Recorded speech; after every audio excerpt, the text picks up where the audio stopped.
అందరికీ నమస్కారం.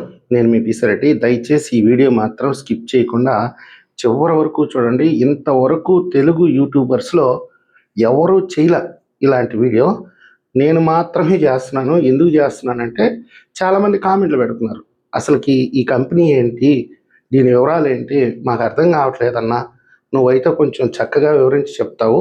ఒక వీడియో చెయ్యని చాలా సార్లు కామెంట్లు నేను చూశాను కాబట్టి ఈ వీడియో చేస్తున్నా. చంద్రబాబు నాయుడు గారు ఏదన్నా ఒక ప్రాజెక్ట్ తెస్తే అది సామాన్యులకు అసలు అర్థం కాదు. 80% మందికి అర్థమయ్యే సమస్య లేదు. తెలుగుదేశం పార్టీలో ఉండే నాయకులకు కానీ కార్యకర్తలకు కానీ అందరికీ అవగాహన ఉంటుంది దాని మీద. వీళ్ళ వ్యవహారం ఎలా ఉంటుందంటే, మనసిచ్చి చూడు సినిమా చూసుంటారు మీరు చాలామంది. దాంట్లో ప్రకాష్ రాజు ఒక పెద్ద పొలిటీషియన్ ఒక సభ ఏర్పాటు చేస్తారు. ఆ సభకు వచ్చి ప్రకాష్ రాజు నేనేం మాట్లాడాలనుకుంటున్నానో మీకు తెలుసా అని అడుగుతాడు. అప్పుడు జనం ఏమంటారంటే తెలుసు తెలుసు అని అరుస్తారు. మరి తెలిస్తే నేను ఎందుకు మాట్లాడేది, నేను వెళ్ళిపోతున్నాను అంటాడు అనమాట. వెంటనే ఆ సభ నిర్వాహకులు కొంచెం ఆయన్ని ఆపి మళ్ళీ ప్రజల దగ్గరికి వచ్చి తెలియదని చెప్పండి ఆయన మాట్లాడతాడు అని అంటే, మళ్ళీ ప్రకాష్ రాజు గారు మైక్ పట్టుకొని నేనేం మాట్లాడాలనుకుంటున్నానో మీకు తెలుసా అని అడుగుతాడు. తెలియదు అని అరుస్తారు జనాలు. తెలియని వాళ్ళకి నేను చెప్పటం ఎందుకు, ఇదంతా వేస్ట్ ఆఫ్ టైం, నేను వెళ్ళిపోతాను అంటాడు. మళ్ళా ఆ నిర్వాహకులు ఆపి కొంతమందిని తెలుసు అని చెప్పండి, కొంతమంది తెలియదని చెప్పండి, అప్పుడు ఆయన మాట్లాడతాడు అంటారన్నమాట. ఆయన మళ్ళా ప్రకాష్ రాజ్ మైక్ పట్టుకొని నేనేం మాట్లాడాలనుకుంటున్నానో మీకు తెలుసా అంటే, కొంతమంది తెలుసు అంటారు, కొంతమంది తెలియదు అంటారు. సరే తెలిసిన వాళ్ళు తెలియని వాళ్ళకి చెప్పండి, నేను చెప్పేది ఏమన్నా మధ్యలో అని చెప్పి వెళ్ళిపోతాడు ఆయన. ఈ తెలుగుదేశం పార్టీలో ఉండేటటువంటి మేధావుల పరిస్థితి కూడా అంతే. ఇది కొంతమందికి బాధ కలిగించవచ్చు, ఇది వాస్తవం. మీకు తెలిసినప్పుడు ప్రజలకు అర్థమయ్యే విధంగా ఏ విధంగా చెప్తే అర్థం చేసుకుంటారనే దాని మీద దృష్టి పెట్టి వివరంగా చెప్తే ప్రజలు అర్థం చేసుకుంటారు. మీరు సరిగ్గా చెప్పకపోవడం వల్ల ప్రజలు ఏం చేస్తున్నారు, ఎమోషనల్ అటాచ్మెంట్తో చంద్రబాబు నాయుడు గారిని 5 ఏళ్ల తర్వాత దించేస్తున్నారు. వాళ్ళకు ఒక 3 ఏళ్ళకి అర్థమవుతుంది చంద్రబాబు నాయుడు గారు తెచ్చిన ప్రాజెక్టు కదా అది, దాని ఫలితాలు కదా ఇప్పుడు వస్తున్నాయి, కాబట్టి మళ్ళీ తెచ్చుకుందాం ఆయన్ని. ఈ లోపల 5 సంవత్సరాల్లో రాష్ట్రం వెనకబడిపోయి ఉంటుంది. ముందు ఆయన రాష్ట్రాన్ని చక్కదిద్దుకునేటప్పటికి 3-4 ఏళ్ళు అయిపోద్ది. ఇలా మన ఆంధ్రప్రదేశ్ భవిష్యత్తు ఏంటంటే అగమ్య గోచరంగా తయారైపోయింది. ఈ మధ్య క్వాంటమ్ కంప్యూటింగ్ అని చెప్పేసి అమరావతిలో 50 ఎకరాల్లో ప్రతిష్టాత్మకంగా తీసుకొచ్చారు. దీని మీద కొంతమంది మేధావులు అయితే వీళ్ళు సూటు బూటు వేసుకొని చాలా అఫిషియల్గా కనిపిస్తారు. వీళ్ళని చూస్తే నాకేమనిపిస్తుంది అంటే వీళ్ళు పెద్ద మేధావులు, వీళ్ళు చెప్పేదంతా వాస్తవం, పెద్ద పెద్ద చదువులు చదువుకొని విదేశాల్లో ఉద్యోగాలు చేస్తున్నారు కాబట్టి వీళ్ళు చెప్పేది కరెక్టే అనుకుంటాం సహజంగా అందరం. వీళ్ళు ఏం చేశారంటే, ఆయన ఒక 10 రోజుల క్రితం క్వాంటమ్ వ్యాలీకి వెళ్ళి, ఆ క్వాంటమ్ వ్యాలీ కాదు క్వాంటమ్ కంప్యూటింగ్ ఆవిష్కరణ చేశాడు ఒక ఫోటో. ఆ ఫోటోని చూసి కొంతమంది ట్రోల్ చేస్తున్నారు. ఇదేంటిది ఇడ్లీ పాత్ర లాగుంది, ఇదేం కంప్యూటింగు, ఇదేం క్వాంటమ్ కంప్యూటింగు, చంద్రబాబు నాయుడు గారు జనాల్ని పచ్చి మోసం చేస్తున్నాడు అని చెప్పి ట్రోల్ చేయటం మొదలుపెట్టారు. చాలామంది కూడా ఈరోజు అది అసలు ఏంది ఇడ్లీ పాత్ర లాగా ఉంది, అదేం క్వాంటమ్ కంప్యూటింగు, దాన్ని దేనికి ఉపయోగిస్తారు, అంతా వైర్లుగా ఒక ఇడ్లీ పాత్రలో ఏదో చిప్పులు పెట్టినట్టుగా ఉందని చెప్పి ఈరోజు ప్రజలు కూడా దాదాపుగా అదే డిస్కషన్ జరుగుతుంది. మీకు దీని మీద క్లియర్గా అర్థం కావాలంటే నేను 2 ఉదాహరణలు మీ ముందుకు తీసుకొని వస్తాను. ఇప్పుడు మీరు చేయాల్సిన పని ఏంటంటే ఇమ్మీడియట్గా కంప్యూటర్ మోడ్లోకి మారిపోండి, అంటే హిప్నటైజ్ అయిపోండి. మీరు ఇప్పుడు మనుషులు కాదు కంప్యూటర్లుగా కన్వర్ట్ అయిపోండి. మీకు అర్థమయ్యే విధంగా నేను వివరించి చెప్తాను. ఆ తర్వాత ఈ క్వాంటమ్ కంప్యూటింగ్ వల్ల ప్రయోజనమా నష్టమా అనేది డిస్కస్ చేసుకుందాం. ఇప్పుడు మీరు కంప్యూటర్ మోడ్లోకి వెళ్ళిపోయారు కదా. నేను ఇక్కడ 11 కార్డ్స్ చూపిస్తున్నాను, ఏ నుంచి 10 వరకు, ప్లస్ ఒక జోకర్ కార్డు కూడా ఉంది. ఆ జోకర్ కార్డు మీద నేను పెన్తో మార్కులు కూడా చేసుకున్నాను. మీరు ముందు గుర్తుపెట్టుకోండి, మీరు మనిషి కాదు, ఇప్పుడు కంప్యూటర్ లాగా పనిచేస్తున్నారు. ఇప్పుడు నేను మీకు ఒక 11 కార్డ్స్ చూపించా. ఇప్పుడు నేను ఈ 11 కార్డ్స్ని కలిపేశాను, ఎట్ట పడితే అటు కలిపేశాను. కలుపుతా ఉన్నాను కదా, చూస్తూ ఉండండి మీరు కంప్యూటర్ ముందే చెప్తున్నాను.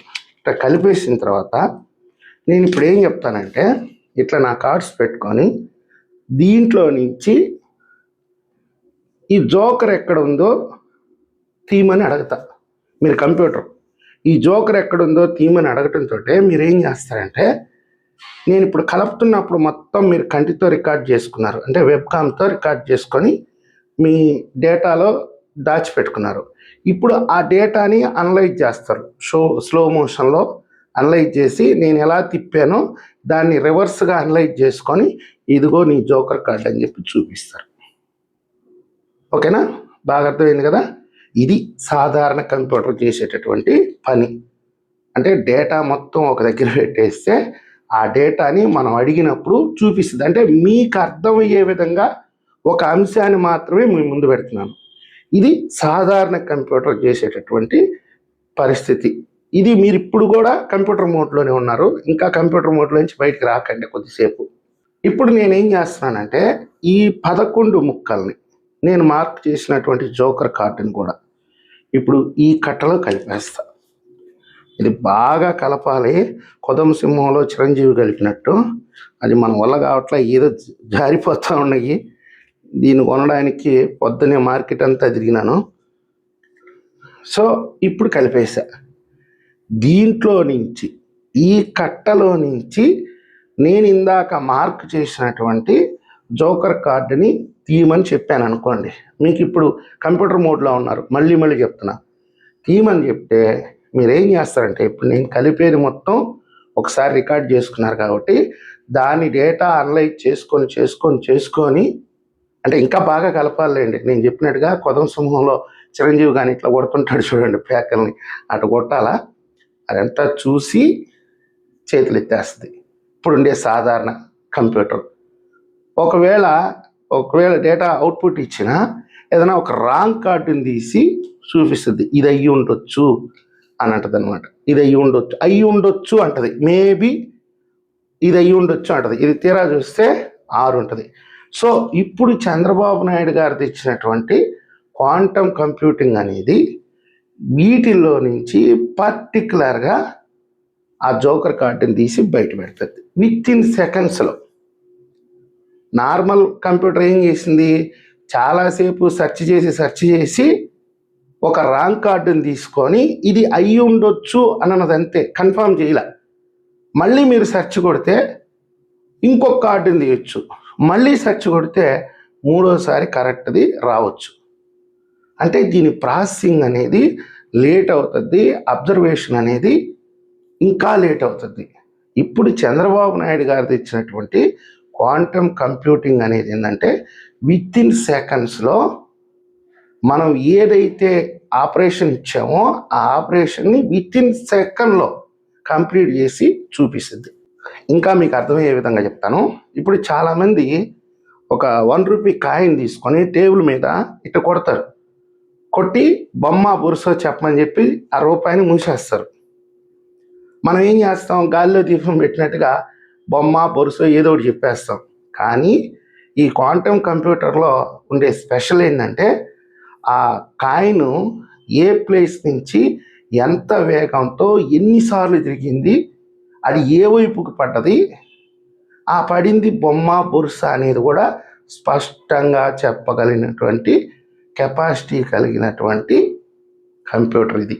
సో వీటిని మన అమరావతిలో డెవలప్ చేసి ఇతర దేశాలకు ఎక్స్పోర్ట్ చేస్తారు. మన దేశంలో కూడా కొంటారు. పెద్ద కంపెనీలు 1000 మంది చేసే పనిని ఈ ఒక్క కంప్యూటర్ సింగిల్ మానిటర్ మీద చేస్తుంది.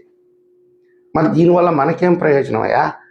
పోయేదో అమెరికాలోనో లేకపోతే జపాన్లోనో జర్మనీలోనో పెట్టుకోవచ్చు కదా, మన దగ్గర ఎందుకు పెడుతున్నారు వీళ్ళు అని మీకు అనుమానం కూడా రావచ్చు. Friendly export policy, make in India, made in ఇండియాలో భాగంగా ఈరోజు భారత ప్రభుత్వం ఎగుమతుల మీద కానీ దిగుమతుల మీద కానీ, అంటే మన దేశంలో ఉద్యోగ కల్పన కానీ కల్పించగలిగితే ఎగుమతులు దిగుమతుల విషయంలో రాయితీలు ఇస్తుంది, విద్యుత్ ఇస్తుంది, భూములు ఇస్తుంది, ప్రభుత్వ సహకరిస్తుంది. ఇన్ని రకాలుగా సహకరిస్తున్నారు. పైగా సేఫెస్ట్ కంట్రీ ప్రపంచంలో కల్లా. ఈరోజు ప్రపంచంలో అమెరికా దగ్గర నుంచి ప్రతి దేశం కూడా ఏదో ఒక రకంగా యుద్ధాన్ని ఎదుర్కొంటున్నాయి. భారతదేశం అనేది చాలా సేఫ్గా ఉంది. అనవసరమైన విషయాల్లో జోక్యం చేసుకోవట్లేదు. పెట్టుబడిదారులు ఈ దేశం మీద దృష్టి పెడుతున్నారు. ఐబిఎం అనేది దీని మీద చాలా ఎక్స్పెరిమెంట్స్ చేసి ఈ కంప్యూటర్ని కనిపెట్టింది. దాని మీద కొన్ని వందల కోట్ల రూపాయలు ఖర్చు పెట్టింది. కానీ వాళ్ళు ఎక్కడ పెట్టాలన్నా కానీ వాళ్ళకి అది సేఫ్ ప్లేస్గా కనిపించట్లేదు. ఇండియా మాత్రమే సేఫ్ ప్లేస్గా కనిపించింది. మనం కూటమిలో ఉన్నాం కాబట్టి బీజేపీ కేంద్ర ప్రభుత్వ సహకారంతో అది అమరావతికి వచ్చింది. దీనికి అనుసంధానంగా కొన్ని వేల కంపెనీలు వస్తాయి. అంటే దీనికి సంబంధించి సాఫ్ట్వేర్ డెవలప్ చేసేవాళ్ళు, హార్డ్వేర్ డెవలప్ చేసేవాళ్ళు, ఇక్కడే మ్యానుఫ్యాక్చరింగ్ యూనిట్లు పెట్టుకునేవాళ్ళు, ఇలా చాలా రకాలైనటువంటి కంపెనీలు వస్తాయి. అమరావతిలో రేపు ఒక పెద్ద ఐటీ పార్క్ కూడా రావచ్చు. ఇది క్వాంటమ్ కంప్యూటింగ్ అంటే దీని పూర్తి వివరణ నాకు తెలిసినంత వరకు మీకు అర్థమయ్యే విధంగా నేను చెప్పే ప్రయత్నం చేశాను. ఇంకా ఏదైనా డౌట్స్ ఉంటే నా కింద కామెంట్ రూపంలో తెలియజేయండి. ఒకవేళ నేను చెప్పింది అసలు మీకు అర్థం కాకపోతే మీరు అది కూడా కామెంట్ రూపంలో తెలియజేయండి. నేను ఇంకా మీకు అర్థమయ్యే విధంగా చెప్పే ప్రయత్నం చేస్తాను. కాబట్టి ఏంటంటే ఈ పనికి మాలిన సన్నాసులు సూటు బూటు వేసుకున్నటువంటి దద్దమ్మలు చెప్పే మాటలకే మీరు వాళ్ళ వల్ల పడిపోయి ఎమోషనల్గా ఎవరికొవరికి కనెక్ట్ అయిపోతే మన బిడ్డల భవిష్యత్తే సర్వనాశనం అయిపోతుంది. ఈరోజు అమరావతి ప్రపంచానికే ఒక బ్రాండ్ అంబాసిడర్ అవుతుంది రేపు. ఈ క్వాంటమ్ కంప్యూటర్లు అమరావతిలోనే కనుక తయారైతే అక్కడి నుంచే కనుక ఎక్స్పోర్ట్ అయితే రాష్ట్రానికి ఆదాయం వస్తుంది, దేశానికి పేరు వస్తుంది. పైగా ఫలానా ఆంధ్రప్రదేశ్ క్యాపిటల్లో ఈ కంప్యూటర్లు తయారు చేస్తారంటే ప్రపంచవ్యాప్తంగా మన అమరావతికి ఎంత పేరు వస్తుందో మీరు ఒకసారి ఆలోచించుకోండి. ఏదైనా సరే చంద్రబాబు నాయుడు గారు ఒక ప్రాజెక్ట్ తెచ్చాడు అంటే దానివల్ల మల్టిపుల్ ప్రయోజనాలు ఉంటాయి. అది మీరు మరొకసారి గుర్తిస్తారని ఆశిస్తున్నాను. ఈ వీడియో మీకు నచ్చినట్టయితే లైక్ చేయండి, సబ్స్క్రైబ్ చేయండి. ధన్యవాదాలు.